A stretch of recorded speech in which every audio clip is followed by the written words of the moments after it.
ജാൻമണിയുടെ പരാമർശങ്ങളോട് നിങ്ങൾ യോജിക്കുന്നുണ്ടോ? എന്താണെന്ന് നോക്കാം. അതിനു മുന്നേ വീഡിയോ ആദ്യമായിട്ട് കാണുന്നവരുടെ ചാനൽ സബ്സ്ക്രൈബ് ചെയ്യണം, ലൈക്ക് ചെയ്യണം, കമൻറ്റ് ചെയ്യണം. അതെ, ജാൻമണി ഇച്ചിരി ഓവറാണോ? ജാൻമണി ഒരു ഇത്തിരി ഓവർ സ്മാർട്ട്നെസ് കാണിക്കുന്നുണ്ടോ? ഉണ്ടെന്ന് തോന്നുന്നു. കാര്യം വളർന്നു വരാൻ ഒരുപാട് ബുദ്ധിമുട്ട് അനുഭവിച്ച് അങ്ങനെ ഒരുപാട് കഷ്ടപ്പെട്ട് ഈ ഒരു നിലയിലെത്തിയ ഒരു കമ്മ്യൂണിറ്റിയിൽ നിന്നാണ് ജാൻമണി വരുന്നത്. ഒരു കമ്മ്യൂണിറ്റിയെ പ്രതിനിധാനം ചെയ്തിട്ടാണ് ജാൻമണി അവിടെ നിൽക്കുന്നത്. ശരിയാണ്, ഒരുപക്ഷെ ജാൻമണിയെ അങ്ങോട്ടായിരിക്കും ബിഗ് ബോസ് ക്ഷണിച്ചിട്ടുണ്ടാവുക. ഈ കമ്മ്യൂണിറ്റിയിൽ നിൽക്കുന്ന മറ്റുള്ളവരിൽ നിന്നൊക്കെ ഫിനാൻഷ്യലി ഇൻഡിപെൻഡൻ്റ് ആയിരിക്കും ചിലപ്പോൾ ജാൻമണി. പിന്നെ കുറച്ചും കൂടെ സമൂഹത്തിൽ സെലിബ്രിറ്റി ആയിരിക്കാം ജാൻമണി. പക്ഷേ ഇതൊന്നും ബിഗ് ബോസ് ഷോയിൽ കാരണങ്ങളല്ല. അതുതന്നെയല്ല, ജാൻമണി നടത്തുന്ന ചില പരാമർശങ്ങൾ അത് വളരെയധികം തെറ്റായ കാര്യങ്ങൾ തന്നെയാണ്.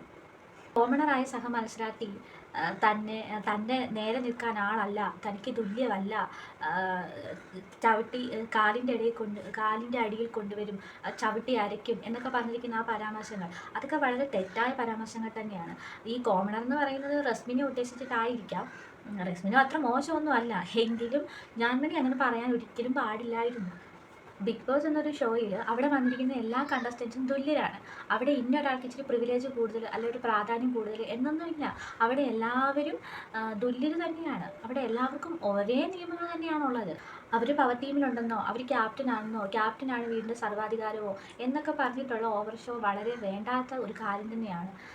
കാണിച്ചോട്ടെ, അധികാരം കാണിച്ചോട്ടെ, അതിൻ്റെ രീതിയിൽ അവരോട് പ്രവർത്തിച്ചോട്ടെ, എന്തും ചെയ്തോട്ടെ. പക്ഷേ ഇത്തരം കാര്യങ്ങൾ പറയുന്നത് അതെന്തായാലും തെറ്റാണ്, അത് ഒഴിവാക്കേണ്ടത് തന്നെയാണ്. ഒരിക്കലും ആ ഒരു ഷോയിൽ നിന്ന്, ജാൻമണിയിൽ നിന്ന്, ഇന്നൊരു വ്യക്തിയിൽ നിന്ന് ഇങ്ങനെ ഒരു വാക്കുകൾ കേൾക്കാൻ ആരും ആഗ്രഹിക്കുന്നില്ല. ജാൻമണി പറഞ്ഞത് വളരെ 100% തെറ്റായ ഒരു കാര്യം തന്നെയാണ്. അതുപോലെ തന്നെ ഇന്നത്തെ പ്രശ്നത്തിൻ്റെ ഇടയ്ക്കും പറഞ്ഞു തേർഡ് ക്ലാസ് എന്നൊരു വാക്ക് ഉപയോഗിച്ചു നോറയ്ക്ക് മേലെ.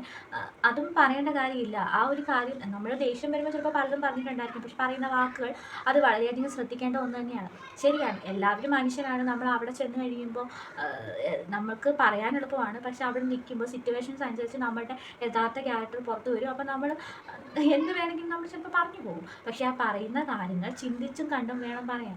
ഇപ്പോൾ ജാൻമണി തേർഡ് ക്ലാസ് എന്നൊക്കെ നോറെ വിളിക്കുന്നത് ശരിയല്ല. അവിടെ തേർഡ് ക്ലാസ് ഫസ്റ്റ് ക്ലാസ് എന്നൊന്നുമില്ല. അവിടെ എല്ലാവരും ബിഗ് ബോസിലെ കണ്ടസ്റ്റൻസ് ആണ്, എല്ലാവരും തുല്യരാണ്. അപ്പോൾ എല്ലാവർക്കും തുല്യ പരിഗണനയാണ്. അപ്പോൾ ഒരിക്കലും അങ്ങനത്തെ പരാമർശങ്ങൾ ജാൻമണിയുടെ ഭാഗത്തുനിന്ന് വന്നത് അക്ഷരാർത്ഥത്തിൽ 100% തെറ്റ് തന്നെയാണ്. ഇപ്പോഴും ജാൻമണി ആ സെലിബ്രിറ്റി ആ ഒരു ഇതിൽ നിൽക്കുകയാണ്. ഷോയിൽ വന്നിട്ട് താൻ സെലിബ്രിറ്റിയാണ്, തനിക്ക് കൂടുതൽ പ്രാധാന്യം കിട്ടണം, തന്നെ എല്ലാവരും പുകഴ്ത്തണം, തൻ്റെ തെറ്റുകൾ ചൂണ്ടിക്കാണിക്കാൻ പാടില്ല. അതൊന്നും ശരിയായ കാര്യമല്ല. ഒരു ഷോയിൽ നമ്മൾ കരാർ വെച്ച് ചെല്ലുമ്പോൾ ആ ഷോയിൽ നമ്മൾ പാർട്ടിസിപ്പേറ്റ് ചെയ്യുക. അപ്പോൾ നമുക്കുള്ള അതേ പ്രാധാന്യം തന്നെ നമ്മുടെ കണ്ടസ്റ്റൻസിനും ഉണ്ട്. അതുകൊണ്ട് തന്നെ ആ ഇത്തരം ഈ മത്സരത്തിൻ്റെ ഇടയ്ക്കോ അല്ലെങ്കിൽ തമ്മിൽ ടാസ്കിനിടയ്ക്കോ അല്ല ഗെയിമിൻ്റെ ഭാഗമായിട്ടോ തമ്മിൽ എന്തെങ്കിലുമൊക്കെ പ്രശ്നങ്ങളുണ്ടാവും. എങ്കിലും ഇത്തരം വാക്കുകൾ, ഇത്തരം പ്രയോഗങ്ങൾ ഇതൊക്കെ ഒഴിവാക്കണം. താൻ ശപിക്കുമെന്നും പുറത്ത് താൻ ഈ വൈരാഗ്യം വെച്ചുകൊണ്ട് അവരുടെ ജീവിക്കാൻ സമ്മതിക്കില്ല, അവരുടെ ഭാവി ഇല്ലാതാക്കും, ഇത്തരം കാര്യങ്ങളൊക്കെ അതൊക്കെ തെറ്റായ കാര്യമാണ്. ജാൻമണി എന്ന് പറയുന്ന ഒരു വ്യക്തിയിൽ നിന്ന് നമ്മൾ ഒരിക്കലും പ്രതീക്ഷിക്കാത്ത വാക്കുകളാണ് ഇതൊക്കെ. സീസൺ 5 നാദിറയൊക്കെ ഇതൊക്കെ വെച്ച് നോക്കുമ്പോൾ എന്തോരം വളരെ നല്ല വ്യക്തിത്വത്തിനുടമയാണ്. കാര്യം ഈ ഒരു കമ്മ്യൂണിറ്റിയെ കൂടുതലും ജനങ്ങൾ അംഗീകരിക്കാൻ തുടങ്ങിയത് തന്നെ എനിക്ക് തോന്നുന്നു നാദിറയുടെ വരവോടുകൂടി തന്നെയാണ്. നാദിറയുടെ ബിഹേവിയറിങ്, നാദിറയുടെ സംസാരം ഇതൊക്കെ തന്നെ വളരെയധികം എന്തോ ബെറ്ററായിരുന്നു. എത്രത്തോളം സമൂഹത്തിൽ നല്ല കുറച്ച് സന്ദേശങ്ങൾ കൊടുക്കുന്ന ഒരു വ്യക്തിയായിരുന്നു നാദിറ. നാദിറയുടെ വരവോടുകൂടി തന്നെയാണ് ശരിക്കും പറഞ്ഞാൽ ഒരു മാറ്റം മൊത്തത്തിൽ നോക്കിയാൽ ഒരു അംഗീകാരം അവർക്ക് നല്ല രീതിയിൽ തന്നെ കിട്ടിയിട്ടുണ്ട്.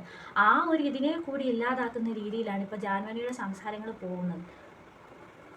ജാൻമണിയിൽ നിന്ന് ഈ ആവർത്തിക്കുന്ന തെറ്റുകൾ ശരിക്കും പറഞ്ഞു കഴിഞ്ഞാൽ അവരുടെ കമ്മ്യൂണിറ്റിയിൽ ബാക്കിയുള്ളവരുടെയും കൂടെ പേരിനെ കളയുന്ന അല്ലെങ്കിൽ ബാക്കിയുള്ളവരെ ഇപ്പോൾ തെറ്റിദ്ധരിക്കുന്ന രീതിയിലായി പോവുകയാണ് ചെയ്യുന്നത്.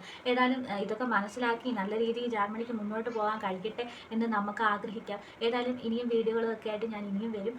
അതുവരെ ബൈ.